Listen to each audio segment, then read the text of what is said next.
Okay, so the plan is we are going to do an install of Windows 95 using Oracle VirtualBox. It's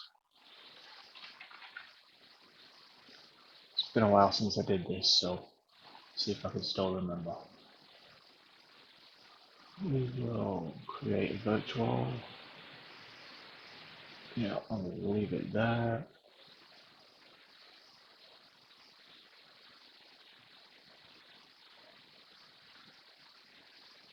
I honestly don't think that that's going to matter at this point. Mostly because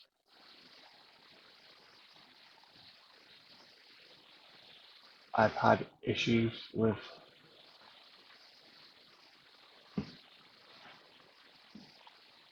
Windows 95 before, so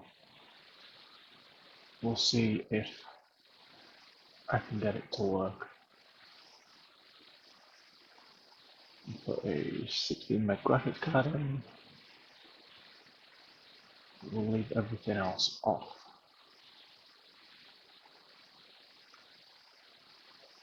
We'll go with Intel because that seems to be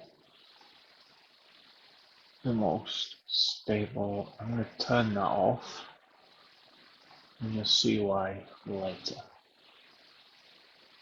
Alright, so don't need any of the acceleration on.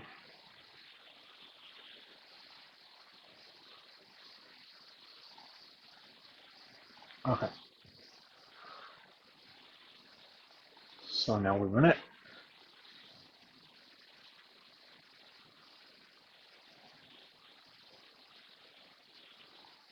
And look for that and that.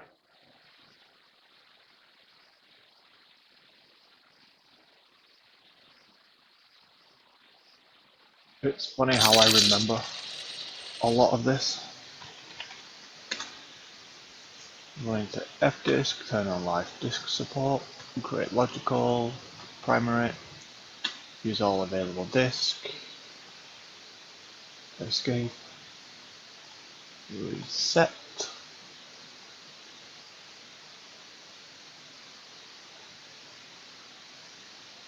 So now into more complex commands, which is format C. All drives will be lost.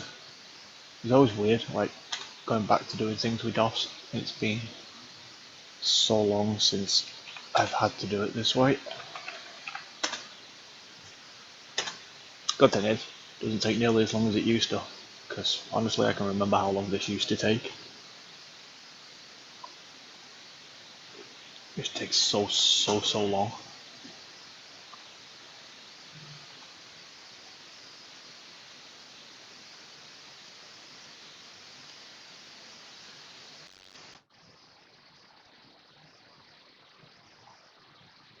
I'm going to install to C, obviously. For the purposes of this, I'm just going to do a typical install. I don't really see the point in doing anything more than that.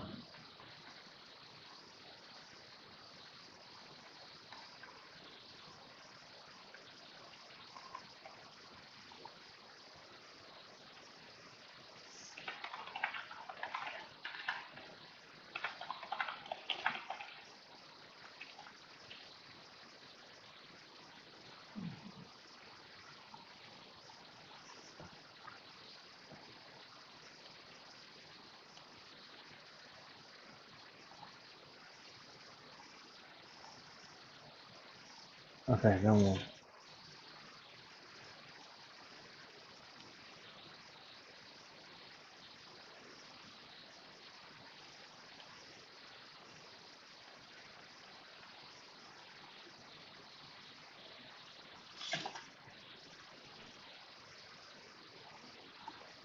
okay.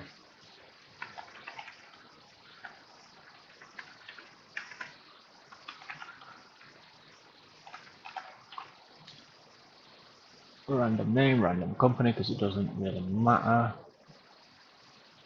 We're not going to install a network adapter because it causes problems. We are, however, going to install the sound card.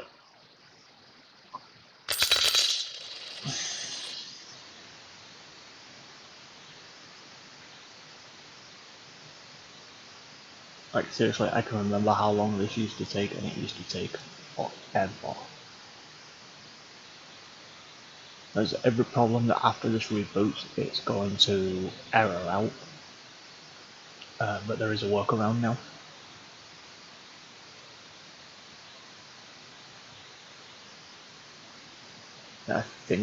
I believe it's to do with today's processors being way faster than Windows 95 was ever really built for.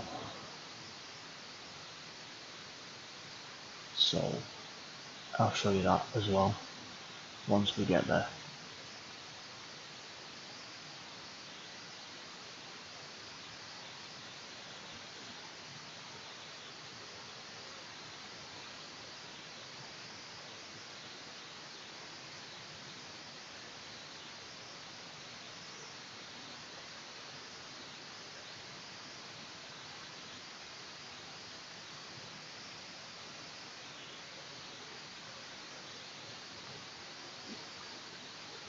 Windows components, we're just going to install the most common.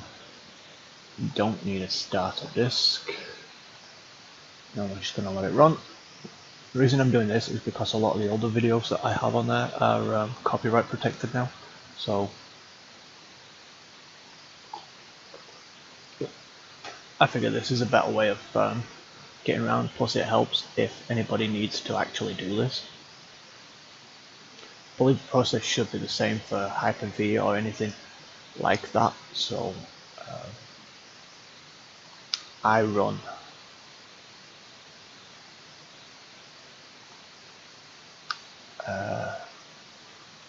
VirtualBox for the most part because it's easier, but I also have Windows 10 Professional, so I can use the Hyper-V environment if needed.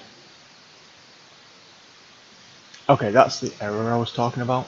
So there is now a patch that if you just search for fix 95 CPU, it'll give you a floppy image. Now what you do is reset.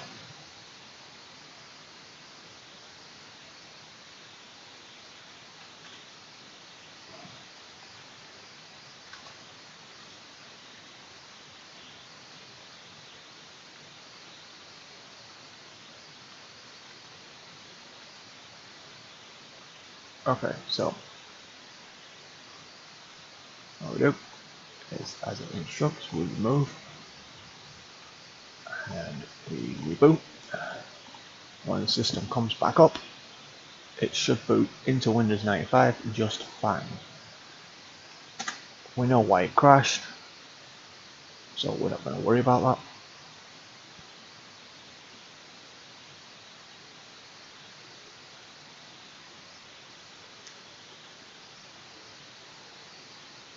If I remember, I'll put a link to the Fix 95 program in the description, and that should help. Obviously set these to your own personal standards, which I'm going to do. GT, so we'll set that. I never got why it said we don't actually need a printer, so we can now reboot again.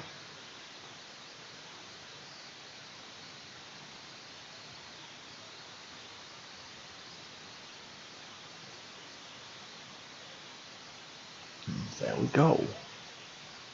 Loaded into Windows 95 just fine. Obviously not everything has loaded in. Some of it just isn't available nowadays.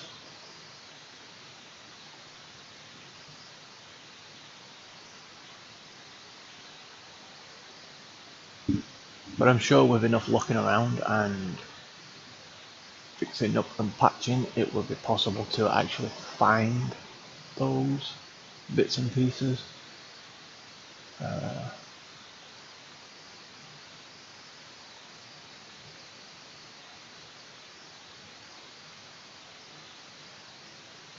So yeah, that's pretty much Windows 95 up and running, installed just fine. So we will shut down the computer.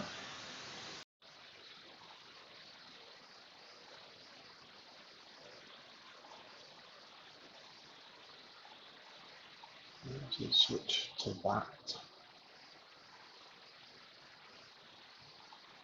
Okay.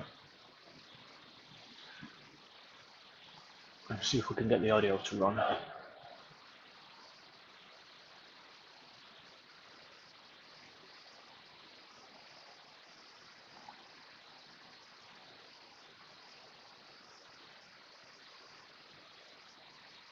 Date.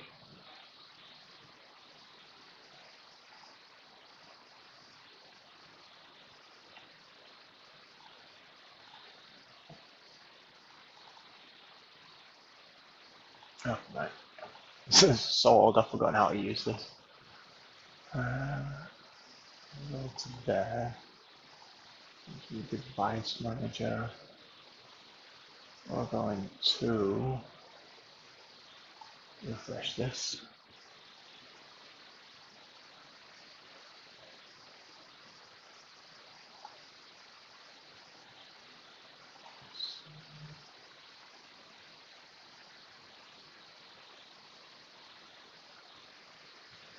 Not going to worry about that. There we go. Add new hardware. Next. Let it search, see if it finds anything.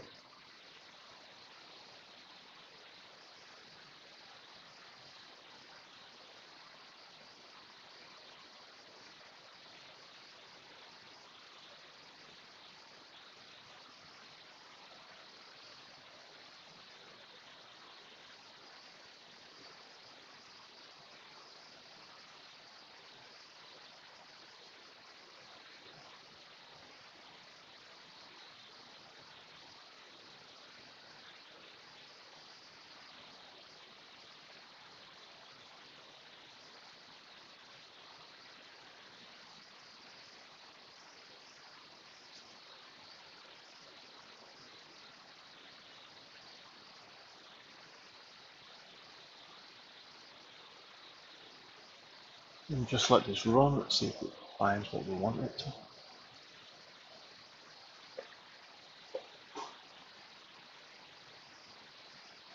Which it might. If not, I should be able to tell it manually to install it, I think. Obviously this was a lot easier back in the day, just stick the disk in and off it went.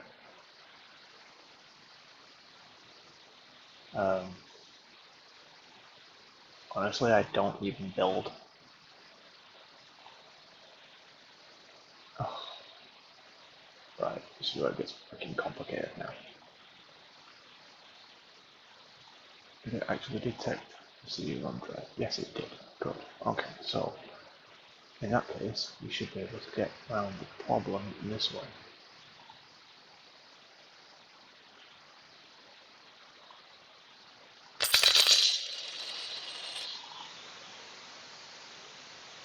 What we'll do, we'll get rid of that. We'll copy that to there.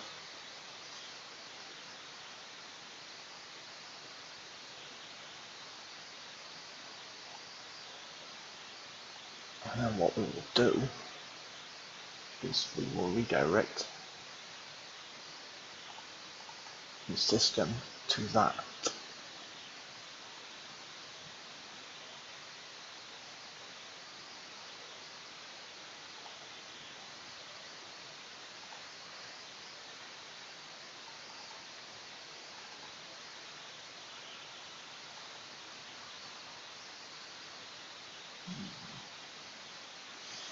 You know, I forgot how hard it was to actually, like, navigate around sometimes.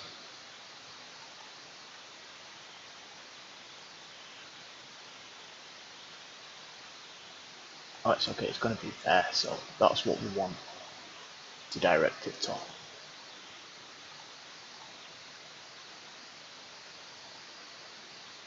So we want a file, cps-man.dll, which is there, look. Click OK, hit OK. I don't know why it won't do it off the disk, but I've found this the easy way around it.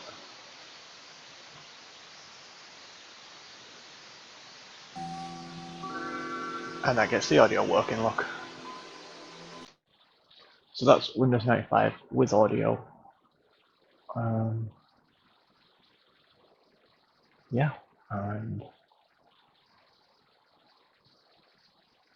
let's see if we can now get it to behave with the, if we turn on network capabilities. You want a bridged adapter.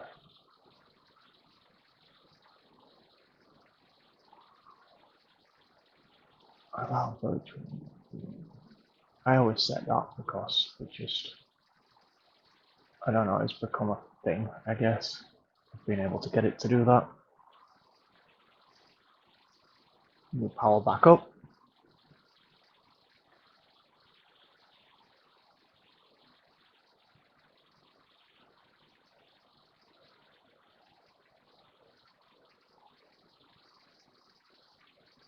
This is then going to tell us it's found an Ethernet controller. Yeah, we know that.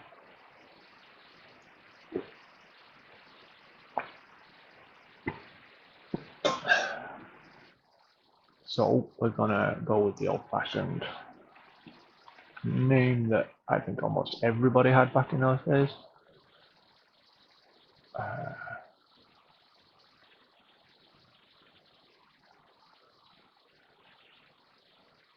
Okay, please insert the disk labeled Windows disk 1. So we're looking for net IPA, which is on disk 1, so we can once again shift it to there.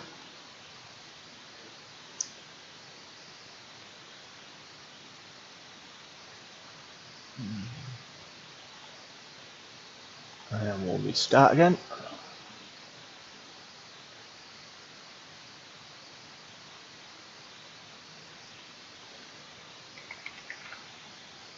Random, not gonna have a password.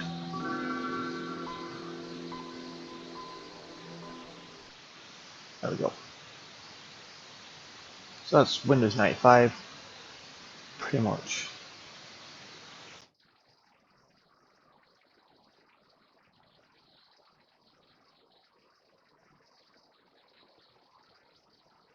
Shut down. We should be good. There we go.